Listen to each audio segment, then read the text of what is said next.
बाहुबली मुख्तार अंसारी के बेटे के खिलाफ केस दर्ज हो गया है। अब्बास अंसारी पर बिना इजाजत गाड़ियों का काफिला निकालने के लिए केस दर्ज किया गया है। यह मुकदमा उनके खिलाफ मऊ जिले के टोला थाने में दर्ज हुआ है। आरोप है कि वो बड़ी संख्या में समर्थकों के साथ कई गाड़ियों में घूम रहे थे और कई गंभीर धाराओं में उन पर मुकदमा दर्ज हुआ है। मुख्तार के बेटे अब्बास अंसारी भारतीय सुहेलदेव समाज पार्टी के प्रत्याशी हैं और सदर सीट से चुनाव लड़ रहे हैं। इस सीट पर 25 सालों से मुख्तार अंसारी जीतते रहे हैं।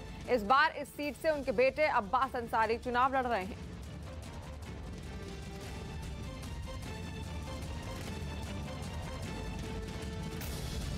कितने सीटों में आपने नामांकन किया है आज? 2 से। किस सुहेलदेव भारतीय समाज पार्टी, समाजवादी गठबंधन जी। किसके नाम नामांकन हुआ है? हमारे नाम। अब पिताजी का नामांकन होगा? बाप और बेटे में क्या फर्क है? तो ये माना जाए कि सदर से चुनाव आप लड़ रहे हैं? बिल्कुल। और बीजेपी के राष्ट्रीय अध्यक्ष जेपी नड्डा ने माफिया को टिकट देने वाली पार्टियों पर सवाल किया। कहा कि उनकी माफिया से गहरी दोस्ती है। जेल में बंद व्यक्ति को भी टिकट दिया गया है। कहा कि धर्म के नाम पर जहर घोलने वाले आजम खान भी आज जेल में है। योगी जी की सरकार आती है तो माफिया राज ये सब तड़ी पार, ये सब बाहर, या तो जेल में या बेल पर। और बेल में भी यहाँ नहीं रहते, दूसरे जगह जाकर के अपने आप को केस रजिस्टर करा करके जेल के अंदर रहते हैं। ये स्थिति आकर के खड़ी है। अब मैं पहले भी चर्चा कर रहा था, आप बताइए, यही मुख्तार अंसारी था, यही आतिफ था और यही आजम खान थे। एमएलए एमपी बन करके घूमा करते थे। आजकल कहाँ है तीनों? कहाँ है? तो ये इनकी जगह वही थी ना। अगर मऊ सदर सीट माफिया मुख्तार के बेटे चुनाव लड़ रहे हैं तो भदोही के ज्ञानपुर विधानसभा सीट से विजय मिश्र भी चुनावी मैदान में आ चुके हैं और इस बार बाहुबली विजय मिश्रा प्रगतिशील मानव समाज पार्टी से चुनाव लड़ेंगे। निषाद पार्टी ने उन्हें टिकट नहीं दिया। बाहुबली विजय मिश्रा अभी भी जेल में बंद हैं। ज्ञानपुर सीट से 4 बार विधायक रह चुके हैं, 3 बार समाजवादी पार्टी से और 1 बार निषाद पार्टी से जीत चुके हैं। यह निर्णय लिया गया है प्रगतिशील मानव समाज पार्टी ज्ञानपुर विधानसभा क्षेत्र से यहाँ के वर्तमान विधायक, 4 बार के विधायक श्री विजय मिश्र को अपना उम्मीदवार बनाएगी। जहाँ तक कि वो जेल में बंद हैं, आरोपी हैं, तो इस समय तो जो नॉमिनेशन चल रहा है उत्तर प्रदेश में, ये सभी प्रत्याशियों का शपथ पत्र चेक कर लिया जाए तो सबसे ज़्यादा आरोपी भारतीय जनता पार्टी से लड़ रहे हैं। हिमाचल में इसी हफ्ते से सभी शिक्षण संस्थान खुल जाएंगे। हिमाचल प्रदेश सरकार ने गुरुवार से सभी शिक्षण संस्थानों को खोलने का फैसला लिया। इसके साथ ही जिम और सिनेमा घर भी खोल दिए जाएंगे। न्यूजीलैंड के वेलिंगटन में वहां की संसद के बाहर कई लोगों ने सख्त कोरोना नियमों के खिलाफ फिर प्रदर्शन किया। इन प्रदर्शनकारियों ने उस नियम का विरोध किया जिसके तहत वहां लोगों के लिए कोरोना वैक्सीन लगवाना जरूरी है। सलमान खान ने लता मंगेशकर का एक गाना गाकर उन्हें सोशल मीडिया पर याद किया।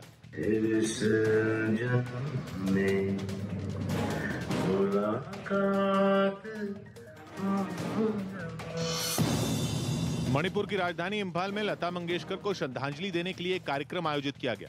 इसमें केंद्रीय मंत्री किरेन रिजिजू और बीजेपी नेता संबित पात्रा ने गाना गाकर उन्हें याद किया।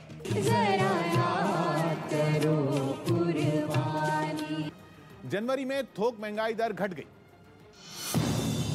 थोक महंगाई दर में गिरावट दर्ज की गई। जनवरी में ये 12.96% रही, जबकि इससे पहले दिसंबर में ये 13.56% दर्ज की गई थी।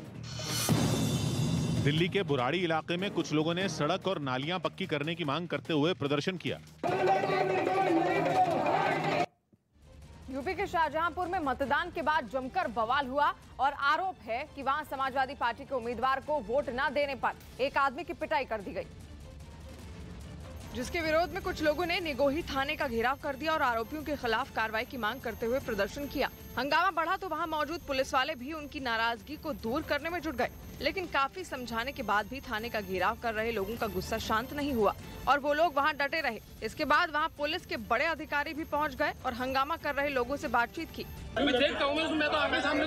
प्रदर्शनकारियों ने आरोप लगाया कि समाजवादी पार्टी से जुड़े लोगों ने यासीन अली नाम के एक आदमी को पीट दिया, वो इसलिए क्योंकि उसने उसके उम्मीदवार को वोट नहीं दिया था। बोले साइकिल वालों को वोट देना है, तो हमें क्या मतलब वो साइकिल वालों को दें या किसी को दें। बताया गया कि हंगामे के दौरान गुस्साए लोगों ने थाने पर पथराव भी किया। हिजाब विवाद पर सुनवाई टल गई। कर्नाटक हाईकोर्ट में चौथी बार इस मामले पर बहस हुई, जिसके बाद अदालत ने सुनवाई दोपहर तक टाल दी। एक तरफ अदालत में हिजाब विवाद पर गर्मागर्म बहस हुई, दूसरी ओर राज्य के अलग अलग जिलों में स्कूल खुल गए और छात्र स्कूल पहुंचे, लेकिन जो लड़कियां या टीचर हिजाब में दिखी उन्हें स्कूल के गेट पर रोक दिया गया। मांड्या के एक स्कूल से ऐसी ही तस्वीरें आईं। वहां हिजाब की वजह से कई छात्राओं को टोका गया। उन्हें हिजाब उतारने के बाद ही स्कूल में एंट्री मिली, लेकिन कुछ छात्राओं के घर वाले इस बात पर नाराज दिखे। उन्होंने स्कूल प्रशासन से इस बात पर बहस भी की। वो वहीं खड़े रहे और अड़े रहे कि उनकी बच्चियां हिजाब पहनकर ही अंदर जाएंगी, लेकिन हाईकोर्ट की अंतरिम रोक के बाद स्कूल भी सख्त दिखे। वो हिजाब मामले पर कोई रियायत बरतने के मूड में नजर नहीं आए। नतीजा ये हुआ कि बच्चियों के घर वालों को झुकना पड़ा। उडुपी में भी छात्र स्कूल पहुंचे। वहां से उस स्कूल की तस्वीरें आईं जहां से हिजाब विवाद शुरू हुआ था। प्रशासन ने दावा किया कि वहां हालात काबू में हैं। All schools are opening today, so there is no issues in our block or district. Shimoga में भी स्कूल खुले। वहां सुबह सुबह स्कूलों के बाहर कड़ी सुरक्षा नजर आई। हिजाब विवाद की वजह से शिमोगा में कुछ दिन पहले पुलिस को लाठीचार्ज करना पड़ा था और यही वजह रही कि इस बार प्रशासन ने सावधानी बरती। एक तरफ ये मामला अदालत में है और फैसले का इंतजार है, तो वहीं दूसरी ओर इस पर बयानबाजी तेज हो गई। इस मामले पर दिए गए कांग्रेस नेता जमीर अहमद के बयान पर तो बखेड़ा खड़ा हो गया और वो विरोधियों के निशाने पर आ गए। कांग्रेस नेता जमीर अहमद ने एक दिन पहले एक विवादास्पद बयान दिया था। हिजाब विवाद पर बोलते बोलते उन्होंने इसका कनेक्शन रेप के बढ़ते मामलों से जोड़ दिया था। मेरे ख्याल से रेप रेट जो है वो सबसे हाईएस्ट हिंदुस्तान के अंदर है। वजह क्या है? ये गोशे पर्दे में नहीं होने की वजह से। जिसके बाद उनके बयान की आलोचना शुरू हो गई। Completely retrograde statement, it is not a progressive statement. BJP नेता अमित मालवीय ने तो जमीर अहमद के बयान को कांग्रेस की सोच से जोड़ दिया। उन्होंने अपने ट्वीट में जमीर अहमद के बयान के बहाने प्रियंका गांधी को घेरा। इस बीच हिजाब विवाद पर जमीयते उलमा हिंद के अध्यक्ष मौलाना अरशद मदनी का भी बेतुका बयान सामने आया। उन्होंने स्कूलों में हिजाब पर रोक के नियम का खुलकर विरोध किया। जिस आदमी में जितनी हया है उतनी जरूरी है, जितना बेहयाई है उतनी ही गैर जरूरी है। ये स्कूल का कोई मतलब नहीं। आदमी अगर बाजार में चल रहा है वहाँ भी हया जरूरी है और पर्दा जरूरी है। एक तरफ हिजाब विवाद पर बयान आते रहे तो वहीं दूसरी ओर इस मामले पर योगी आदित्यनाथ भी खुलकर बोले। उन्होंने डंके की चोट पर बोल दिया कि भारत शरीयत के नहीं संविधान के हिसाब से चलेगा। नया भारत संविधान के अनुरूप चलेगा, शरीयत के अनुरूप नहीं। और मैं इस बात को भी स्पष्टता के साथ कह सकता हूं, गज़वाए हिंद का सपना कयामत के दिन तक भी साकार नहीं होगा। सौ बात की एक बात है कि कर्नाटक हाईकोर्ट में 3 जजों की बेंच इस मामले की सुनवाई कर रही है। अदालत ने फिलहाल स्कूलों में हिजाब पर अंतरिम रोक लगाई हुई है, जिसके खिलाफ कुछ छात्राएं सुप्रीम कोर्ट में याचिका दाखिल कर चुकी हैं। उनकी मांग है कि फैसले तक उन्हें स्कूल में हिजाब पहनने दिया जाए, लेकिन सुप्रीम कोर्ट से उन्हें सुनवाई की तारीख नहीं मिली। इस बीच कर्नाटक में स्कूल खुल गए और वहां सख्ती से नियमों का पालन किया गया। और यूपी के रामपुर में बुर्के की आड़ में फर्जी मतदान करने के आरोप में 2 महिलाओं को गिरफ्तार कर लिया गया। इन महिलाओं को तब पकड़ा गया जब वो वोट डालने के लिए रजा डिग्री कॉलेज में बने एक मतदान केंद्र तक पहुंची थी और जब उनकी जांच की गई तो वो फर्जी वोटर निकली, जिसके बाद उन्हें तुरंत गिरफ्तार कर लिया गया। बुर्का पहने इन 2 महिलाओं को बिना वक्त गंवाए गाड़ी में बैठा दिया गया और फिर पुलिस उन्हें थाने लेकर चली गई। फर्जी वोटर यहाँ पे वोट कर रही थी तो उनको पकड़ा गया है। रानी के नाम से उन्होंने अपने मतदाता पर्ची है। ये मामला तब और गर्मा गया जब बीजेपी इस मुद्दे को लेकर चुनाव आयोग पहुँच गयी और उसने बुर्का पहनकर मतदान केंद्र के अंदर महिलाओं के जाने पर आपत्ति जताई। उनको कहा जा रहा है कि आप बूथ के अंदर बुर्के में जाइए, अपनी आइडेंटिटी बिल्कुल मत दिखाइए। इसके साथ ही बीजेपी ने बुर्के की आड़ में फर्जी वोटिंग की शिकायत भी की। और यूपी में अब तक 113 सीटों पर वोट डाले जा चुके हैं, इसलिए तीसरे चरण का रण जीतने के लिए दिग्गज एड़ी चोटी का जोर लगा रहे हैं। गृह मंत्री अमित शाह आज औरैया में जनसभा को संबोधित करेंगे। इसके बाद समाजवादी पार्टी के गढ़ मैनपुरी में उनका कार्यक्रम है। इसके बाद वो कानपुर में जनसंपर्क अभियान करेंगे और तीसरे चरण में 16 जिलों पर 20 फरवरी को वोट डाले जाएंगे। वहीं सीएम योगी आदित्यनाथ आज फिरोजाबाद, इटावा और कन्नौज में चुनावी सभाओं को संबोधित करेंगे।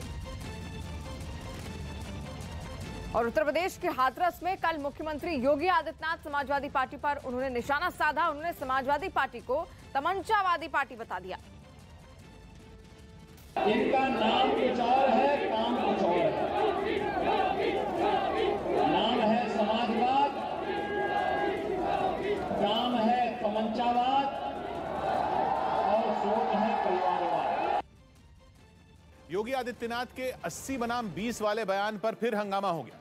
वो इसलिए क्योंकि न्यूज एजेंसी ANI को दिए एक इंटरव्यू में उन्होंने उस बयान का मतलब समझाने की कोशिश की, जिसमें यूपी के मुख्यमंत्री योगी आदित्यनाथ ने बताया कि उन्होंने 80 बनाम 20 का बयान किसी धर्म, जाति या समुदाय पर नहीं दिया था। उन्होंने ये भी साफ किया कि उन्होंने अपने बयान में बीजेपी का समर्थन और विरोध करने वाले लोगों की बात की थी। मैंने तो 80-20 की बात की थी। मैंने कहा 80% बीजेपी के साथ होगा, 20% हमेशा विरोध करता है, विरोध करेगा। हमने जाति, मौत, मजहब की बात नहीं की। उनके इस बयान पर अमरोहा से 5 बार के विधायक और समाजवादी पार्टी के उम्मीदवार महबूब अली ने पलटवार किया। ये बिल्कुल सही बात है।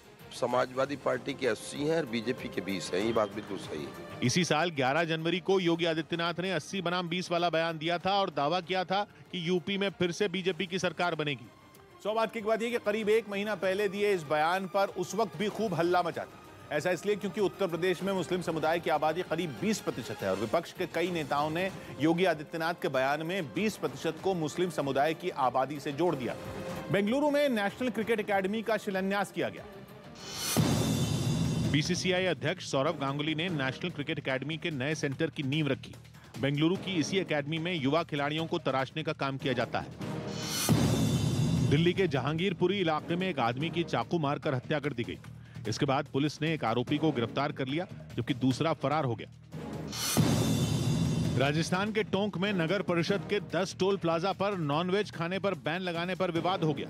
इस मुद्दे पर कांग्रेस ने विरोध करते हुए डीएम से टेंडर रद्द करने की मांग की। टोंक नगर परिषद पर कांग्रेस का ही कब्जा है। टेंडर लेने के बाद उन जगहों पे गोश्त, अंडा और मछली नहीं खाएंगे। ये कौन लोग हैं जो देश को खाने पे बांट रहे हैं? वहीं नगर परिषद के सभापति ने मामले को बेवजह तूल दिए जाने का आरोप लगाया। हालांकि विवाद बढ़ने पर एसडीएम ने जांच के आदेश दे दिए। कुछ शर्तों के संबंध में आपत्ति की है तो नगर परिषद कमिश्नर से जांच करवा के जो भी नियमानुसार स्थिति बनती है उसमें कार्रवाई करेंगे।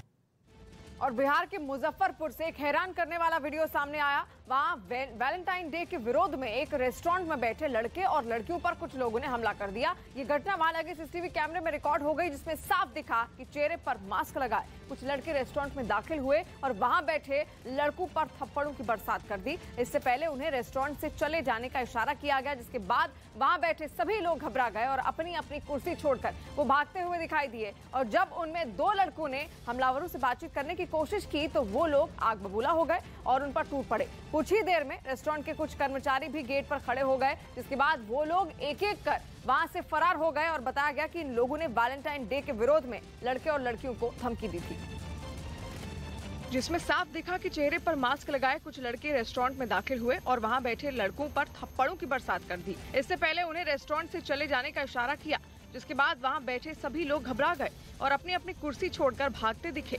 और जब उनमें 2 लड़कों ने हमलावरों से बातचीत करने की कोशिश की तो वो लोग आग बबूला हो गए और उन पर टूट पड़े। कुछ ही देर में रेस्टोरेंट के कुछ कर्मचारी भी गेट पर खड़े हो गए, जिसके बाद हिंदूवादी संगठन से जुड़े लोग एक-एक कर वहां से फरार हो गए। बताया गया कि इन लोगों ने वैलेंटाइन डे के विरोध में लड़के और लड़कियों को धमकी भी दी, जिसके बाद इसकी शिकायत पुलिस से कर दी गई। समाजवादी पार्टी और बीएसपी के कार्यकर्ता आपस में भिड़ गए। ये बवाल यूपी के मुरादाबाद जिले में दूसरे चरण की वोटिंग के दौरान हुआ। आरोप है कि जिले के एक पोलिंग बूथ पर बीएसपी के कार्यकर्ताओं ने एक आदमी की पिटाई कर दी और इसी बात पर वहां मौजूद समाजवादी पार्टी के कार्यकर्ताओं से उनकी झड़प हो गई। लेकिन हालात तब बिगड़ गए जब दोनों पक्षों के बीच पथराव होने लगा। बीएसपी के कार्यकर्ताओं ने, कुछ लोग थे, गुंडागर्दी यहाँ बूथ पे कर रहे थे। आगे एक लड़के को 18-19 साल का लड़का है, उसके साथ आगे बदतमीजी की, हाथापाई। बताया गया कि वहां काफी देर तक पथराव होता रहा, जिसकी वजह से पोलिंग बूथ के पास हर तरफ पत्थर दिखाई पड़े। यहाँ पर काफी देर तक जो है पथराव होता रहा। समाजवादी पार्टी और बीएसपी के कार्यकर्ता एक दूसरे के आमने सामने आ गए। ये देख सकते हैं आप, ये पत्थर यहाँ पर पड़े हुए हैं। झड़प और पथराव की वजह से पूरे इलाके में तनाव फैल गया, जिसे देखते हुए प्रशासन ने वहां भारी संख्या में पुलिस के जवानों को तैनात कर दिया। सौभाग्य की बात है कि मुरादाबाद जिले में 6 विधानसभा सीटें हैं और सभी सीटों पर दूसरे चरण के तहत वोट डाले गए। लेकिन कुंदरकी विधानसभा क्षेत्र के एक पोलिंग बूथ पर मतदान के दौरान ही बीएसपी और समाजवादी पार्टी के समर्थक उलझ गए। हालांकि बाद में वहां तैनात पुलिस के जवानों ने हालात को काबू कर लिया। और पंजाब के जलंधर में चुनाव प्रचार के लिए पहुंचे प्रधानमंत्री नरेंद्र मोदी ने एक बार फिर अपनी सुरक्षा का मुद्दा उठाया और उन्होंने राज्य सरकार पर हमला बोला। किस कार्यक्रम के बाद देवी जी के चरणों में जाकर के नमन करूं, देवी जी का आशीर्वाद लूं, लेकिन यहां के प्रशासन ने, यहां की पुलिस ने हाथ ऊपर कर दिया। अब ये हाल है सरकार का यहाँ। और इतना ही नहीं, उन्होंने इसी रैली में आम आदमी पार्टी को भी निशाने पर लिया और उनकी ओर से किए जा रहे वादों को छलावा करार दिया। ये पंजाब को नशा मुक्त करने की बात करते हैं और ये लोग खुद गली मोहल्ले में शराब के ठेके खुलवाने के एक्सपर्ट हैं। पंजाब को इनसे भी सतर्क रहना होगा। ये पंजाब को नशा माफियाओं के हवाले करना चाहते हैं। और गुजरात के राजकोट से एक हैरान करने वाली तस्वीर सामने आई। वहां पर प्याज उगाने वाले किसानों ने बॉल की जगह प्याज से क्रिकेट खेला और इसकी वजह उन लोगों ने प्याज की खराब क्वालिटी को बताया। किसानों ने दावा किया कि बाजार से खरीदे बीज नकली होने की वजह से प्याज की पैदावार खराब हो गई। इसके बाद विरोध जताने के लिए उन लोगों ने ये तरीका अपनाया। उन लोगों ने आरोप लगाया कि फसल बोने के बाद उन्होंने 4 महीने तक बाकायदा इंतजार भी किया, लेकिन मुश्किल से 20% प्याज ही सही तरीके से तैयार हुई है, जिससे नाराज किसान हाथों में बैट थामते खेतों में पहुंचे और वहां जमीन से प्याज निकालकर उनसे क्रिकेट मैच खेलने लगे। और बड़ी खबर चीन पर। मोदी सरकार ने चीन को एक बार फिर से तगड़ा झटका दिया है और उसके 50 से ज्यादा मोबाइल ऐप बैन कर दिए हैं। पिछले 1.5 साल में ये तीसरी बार है जब भारत सरकार ने चीन पर यह बड़ी कार्रवाई की है। चीन की चालाकी का करारा जवाब देते हुए अब तक उसके 200 से ज्यादा मोबाइल ऐप को भारत में बैन किया जा चुका है। तेज प्रताप यादव ने वाय श्रेणी की सुरक्षा मांगी। आरजेडी नेता तेज प्रताप यादव ने केंद्रीय गृह मंत्री अमित शाह और बिहार के डीजीपी को एक खत लिखा। इसमें उन्होंने अपनी जान को खतरा होने की बात कही और वाय श्रेणी की सुरक्षा की मांग की। तेज प्रताप यादव ने आरोप लगाया कि कुछ लोगों ने पिछले दिनों पटना में उनके आवास पर हंगामा भी किया था। दिल्ली के तिलक नगर इलाके में एक आदमी पर एक बुजुर्ग महिला के रेप का आरोप लगा। इसके बाद दिल्ली महिला आयोग ने इस मामले में पुलिस से तुरंत कार्रवाई करने की मांग की। सुषमा स्वराज पर पीएम ने एक पोस्ट लिखी। पूर्व विदेश मंत्री सुषमा स्वराज की जयंती पर प्रधानमंत्री मोदी ने उन्हें याद किया। प्रधानमंत्री ने इस पर सोशल मीडिया पर एक पोस्ट भी लिखी, जिसमें उन्होंने लिखा कि उनके परिवार में भी एक बच्ची का नाम सुषमा स्वराज के नाम पर रखा गया था। ये नाम रखने का सुझाव प्रधानमंत्री मोदी की मां ने दिया था, क्योंकि वो सुषमा स्वराज से मिलकर काफी प्रभावित हुई थी। इरफान पठान ने भी आईपीएल की नीलामी में सुरेश रैना को नहीं खरीदे जाने का मामला उठाया। इस पर उन्होंने दलील दी कि कई विदेशी खिलाड़ी 40 की उम्र तक भी आईपीएल में खेले हैं, जबकि सुरेश रैना अभी 35 साल के ही हैं। मुंबई पुलिस ने एक गहना कारोबारी के दफ्तर में हुई चोरी के मामले को सुलझाने का दावा किया। पुलिस ने इस केस की जांच के दौरान करीब 150 सीसीटीवी फुटेज खंगाली और फिर एक आरोपी को गिरफ्तार कर लिया। अराउंड 150 कैमरे स्कैन किए गए और फाइनली इनको हमने पनवेल से उठाया। कांग्रेस महासचिव प्रियंका गांधी ने यूपी के जालौन में घर घर जाकर चुनाव प्रचार किया। और बाहुबली मुख्तार अंसारी के बेटे के खिलाफ केस दर्ज हो गया है। अब्बास अंसारी पर बिना इजाजत गाड़ियों का काफिला निकालने के लिए केस दर्ज किया गया है। ये मुकदमा उनके खिलाफ मऊ जिले में इटोला थाने में दर्ज हुआ है। आरोप है कि वो बड़ी संख्या में समर्थकों के साथ कई गाड़ियों में घूम रहे थे। कई गंभीर धाराओं में उन पर यह मुकदमा दर्ज किया गया है। मुख्तार के बेटे अब्बास अंसारी भारतीय सुहेलदेव समाज पार्टी के प्रत्याशी हैं। सदर सीट से चुनाव लड़ रहे हैं। इस सीट पर 25 सालों से मुख्तार अंसारी जीतते रहे हैं। इस बार इस सीट से उनके बेटे अब्बास अंसारी चुनाव लड़ रहे हैं। कितने सीटों में आपने नामांकन किया है आज? 2 से। किस सुहेलदेव भारतीय समाज पार्टी, समाजवादी गठबंधन। जी, किसके नाम नामांकन हुआ? हमारे नाम। अब पिताजी का नामांकन होगा? बाप और बेटे में क्या फर्क है? तो ये माना जाए कि सदर से चुनाव आप लड़ रहे हैं? बिल्कुल। और बीजेपी के राष्ट्रीय अध्यक्ष जेपी नड्डा ने माफिया को टिकट देने वाली पार्टियों पर सवाल किया। कहा कि उनकी माफिया से गहरी दोस्ती है। जेल में बंद व्यक्ति को भी टिकट दिया गया है। कहा कि धर्म के नाम पर जहर घोलने वाले आजम खान भी आज जेल में हैं। योगी जी की सरकार आती है तो माफिया राज ये सब तड़ी पार, ये सब बाहर, या तो जेल में या बेल पर, और बेल में भी यहाँ नहीं रहते, दूसरे जगह जाकर के अपने आप को केस रजिस्टर करा करके जेल के अंदर रहते हैं। ये स्थिति आकर के खड़ी है। आप मैं पहले भी चर्चा कर रहा था, आप बताइए, यही मुख्तार अंसारी था, यही आकिब था और यही आजम खान थे, एमएलए एमपी बन करके घुमा करते थे। आजकल कहाँ है तीनों, कहाँ है? तो ये इनकी जगह वही थी ना। पाकिस्तान पर सर्जिकल स्ट्राइक के एक बार फिर सबूत मांगे गए। इस बार तेलंगाना के मुख्यमंत्री के चंद्रशेखर राव ने बीजेपी पर बड़ा हमला बोला। उन्होंने केंद्र सरकार से सर्जिकल स्ट्राइक के सबूत देने को कहा। यह विवाद तब शुरू हुआ जब देश में पुलवामा आतंकी हमले के शहीदों को श्रद्धांजलि दी जा रही थी और पुलवामा में शहीदों को श्रद्धांजलि देने के लिए बड़ा कार्यक्रम रखा गया था। 2019 में 14 फरवरी को ही सीआरपीएफ की बस पर आतंकियों ने हमला किया था, जिसमें 40 जवान शहीद हुए थे। उन 40 जवानों की याद में जिन्होंने अपनी जान यहाँ पे गंवाई थी पुलवामा में, उनके सेक्रीफाइस, जो उनका त्याग था, उसको याद करके हम यहाँ एकत्रित होते हैं। इसी हमले का बदला लेने के लिए भारतीय सेना ने पाकिस्तान पर सर्जिकल स्ट्राइक की थी। उस वक्त सर्जिकल स्ट्राइक पर उठे सवालों को तेलंगाना के मुख्यमंत्री ने जायज ठहराया। There is nothing wrong with Mr. Rahul Gandhi on asking for the proof of surgical strike. What was wrong? Even now I am asking. Come on, let the government of India show. KCR के निशाने पर BJP रही। उन्होंने BJP पर तीखे हमले किए। BJP makes mispropaganda, false propaganda. That is why people are asking for a proof. And in democracy, you are not a monarch. You are not a king. KCR का बयान आते ही सर्जिकल स्ट्राइक पर एक बार फिर सियासी घमासान छिड़ गया और के चंद्रशेखर राव पर भारतीय सेना के शौर्य का अपमान करने का आरोप लग गया। इससे पहले राहुल गांधी भी सर्जिकल स्ट्राइक के दावों पर सवाल उठा चुके हैं। इसीलिए बीजेपी नेता अमित मालवीय ने ट्वीट कर केसीआर पर हमला बोला। हालांकि केसीआर की तरह कांग्रेस पार्टी इस मुद्दे पर आक्रामक नहीं दिखी। मैं पुलवामा में भारत मां की जो वीर शहीद हुए उनका नमन करता हूं, पर कई ऐसे सवाल हैं जिनका उत्तर भारत सरकार ने आज तक नहीं दिया है। प्रधानमंत्री ने भी विपक्ष को घेरने का मौका नहीं चूका। पंजाब के जलंधर में चुनावी रैली के दौरान उन्होंने सर्जिकल स्ट्राइक का जिक्र कर दिया। ये वही लोग हैं जो सर्जिकल स्ट्राइक पर सेना से सबूत मांग रहे थे, पाकिस्तान के सुर में सुर मिला रहे थे। 2019 में 14 फरवरी को पुलवामा में हुए हमले का वायुसेना ने बदला लिया था। पुलवामा हमले के 12 दिन बाद वायुसेना के फाइटर प्लेन पाकिस्तान के कब्जे वाले कश्मीर में दाखिल हुए थे। भारत के फाइटर जेट पीओके के मुजफ्फराबाद और चिकोटी पहुंचे थे, जहां आतंकियों के कैंपों पर बमबारी की गई थी। जैश और लश्कर के आतंकी कैंपों पर बमबारी करने के बाद भारत के जेट सुरक्षित लौटने में कामयाब रहे थे।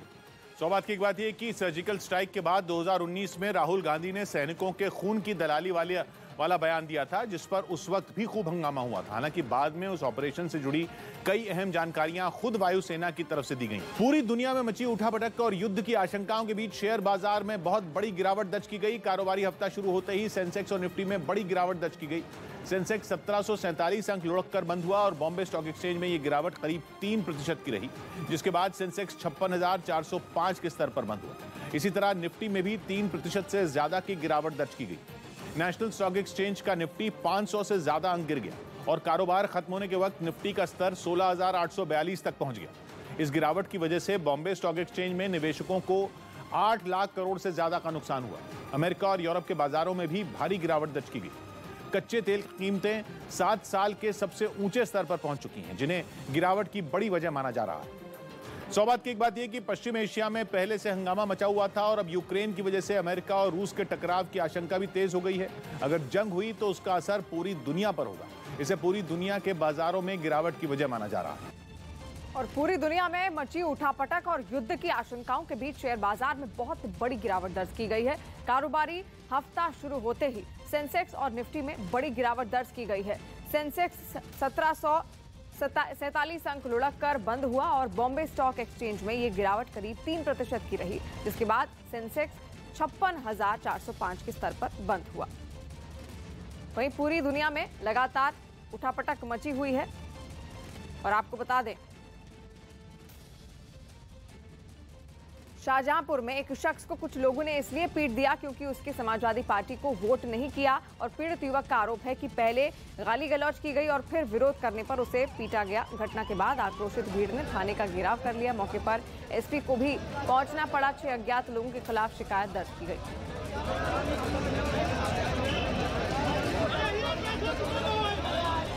हम होटल पे बैठे खाना खा रहे थे। हम 4-5 लोग भी खाना खा रहे थे, गाड़ी से आए थे 6 लोग। उन्हीं ने वो कह रहे थे साइकिल में वोट देना। हम कुछ मतलब नहीं, हमें वो साइकिल में कहे या काम कहे। उसके बाद बोले कि विधायक जी विधायकी जीत गई, एक फूल वालों। तो हमने क्या बक रहे हो इतना। उन्हें हमने किया, वो उन्हीं ने हमें 5-6 जनों मारा। अज्ञात लोग थे, गाड़ी है उनकी बहन होटल पे खड़ी है और वो लोग मार के चले गए। मेरे 9750 रुपए लेके गए, 9750। और दिल्ली के नरेला इलाके में पुलिस गिरफ्त से भागने वाले एक आरोपी को दबोच लिया गया और ये बताया गया कि मोबाइल लूटने के आरोप में उसे पकड़ा गया है और उसे साथ लेकर नरेला इलाके में तलाशी के लिए पहुंची, जहां उसके साथी और चोरी हुए मोबाइल को ढूंढने का काम जारी था। तभी अचानक उसने एक पुलिस वाले की सर्विस रिवॉल्वर छीनकर उस पर फायरिंग कर दी। मौके का फायदा उठाकर उसने भागने की कोशिश की, लेकिन पुलिस वाले ने उस पर फौरन जवाबी फायरिंग की, जिसमें उसके पैर पर गोली लगी और वो वहीं गिर पड़ा। जमीन पर गिरते ही पुलिस के जवानों ने उसे गिरफ्तार कर लिया। पुलिस की जवाबी कार्रवाई में एक गोली इसके लेफ्ट थाई में लगी, इसकी हाथ खतरे से बाहर है। इस फायरिंग में एक पुलिस वाला भी घायल हो गया, उसके हाथ में गोली लगी, जिसके बाद साथी पुलिस वाले उसे सहारा देते दिखाई दिए। हालांकि दोनों की हालत खतरे से बाहर बताई गई और उन्हें इलाज के लिए अस्पताल में भर्ती करा दिया गया। बंगाल में टीएमसी ने 4 नगर निगमों में जीत दर्ज की। वहां आसनसोल, चंद्रनगर, विधाननगर और सिलीगुड़ी नगर निगमों में हुए चुनावों के नतीजे आए, जिसके बाद टीएमसी के सैकड़ों समर्थक ढोल नगाड़ों के बीच सड़कों पर नाचते रहे। इस दौरान वहां कई जगहों पर खेला होबे गाना भी बजता रहा। 4 नगर निगमों में मिली जीत के बाद टीएमसी की महिला समर्थकों ने हरे गुलाल से होली खेली। इस बीच विधाननगर की मेयर जीत के बाद ममता बनर्जी के पास पहुंची और उनसे मुलाकात की। चुनाव में जीता तो दीदी का आशीर्वाद, दीदी का पाँच चुके, यही मेरा इसलिए आया है। सिलीगुड़ी नगर निगम में भी टीएमसी को भारी जीत मिली और उसने लेफ्ट से इसे छीन लिया। नतीजे आने के बाद ममता बनर्जी खुद सिलीगुड़ी पहुंची, जहां उन्होंने एक सभा को संबोधित किया। आप लोग को, हर आदमी को, हर इंसान को हमारा हार्दिक अभिनंदन करती हूँ। ममता ने नगर निगमों में मिली जीत को मां, माटी और मानुष की जीत बताया। आसनसोल में वोटों की गिनती से पहले बीजेपी और कांग्रेस ने टीएमसी पर गड़बड़ी करने का आरोप लगाया और विरोध जताने के लिए उनके समर्थक एक काउंटिंग सेंटर के बाहर जमा हो गए, जहां उन्होंने स्ट्रांग रूम में लगे सीसीटीवी कैमरे करीब 1 घंटे तक बंद रहने का आरोप लगाते हुए हंगामा शुरू कर दिया। वहां अपने समर्थकों के साथ पहुंचे नेताओं ने यह आरोप भी लगाया कि कैमरों के बंद रहने के दौरान टीएमसी के लोग स्ट्रांग रूम में गए और वहां गड़बड़ी की। इसी बात पर वहां काफी देर तक बवाल होता रहा। তৃণমূল কংগ্রেস আর অ্যাডমিনিস্ট্রেশন দুটা তো ডিফারেন্ট নয়, এটা তো ইকুয়াল। काउंटिंग सेंटर के बाहर भीड़ जुटने की खबर मिलते ही बड़ी संख्या में पुलिस के जवान वहां पहुंचे। उन्होंने हंगामा कर रहे लोगों को हटाने की कोशिश की, लेकिन नाराज लोग अड़े रहे। इसके बाद पुलिस के जवानों ने लाठीचार्ज कर दिया। पुलिस के ऐसा करते ही जिसे जहां जगह मिली वो उधर ही भाग खड़ा हुआ। पुलिस के जवानों ने गलियों में छिपे लोगों को भी खदेड़ दिया। भारत सरकार ने एक बार फिर चीन पर बड़ी डिजिटल स्ट्राइक की। इस बार केंद्र सरकार ने चीन के 54 मोबाइल ऐप को देश की सुरक्षा के लिए खतरा बताते हुए बैन कर दिया। सरकार से जुड़े सूत्रों के मुताबिक इन ऐप का इस्तेमाल करने वाले लोगों का डेटा चुराकर गलत तरीके से देश के बाहर भेजा जा रहा था। सौभाग्य की एक बात यह कि गलवान की घटना के बाद भारत सरकार ने चीन पर यह बड़ी डिजिटल स्ट्राइक करते हुए उसके 59 ऐप बैन किए थे, जिनमें मशहूर ऐप टिकटॉक भी शामिल था। और उत्तर प्रदेश के रामपुर में बुर्के की आड़ में फर्जी मतदान करने के आरोप में 2 महिलाओं को गिरफ्तार कर लिया गया। इन महिलाओं को तब पकड़ा गया जब वो वोट डालने के लिए रजा डिग्री कॉलेज में बने एक मतदान केंद्र तक पहुंची और जब उनकी जांच की गई तो वो फर्जी वोटर निकली, जिसके बाद उन्हें तुरंत गिरफ्तार कर लिया गया।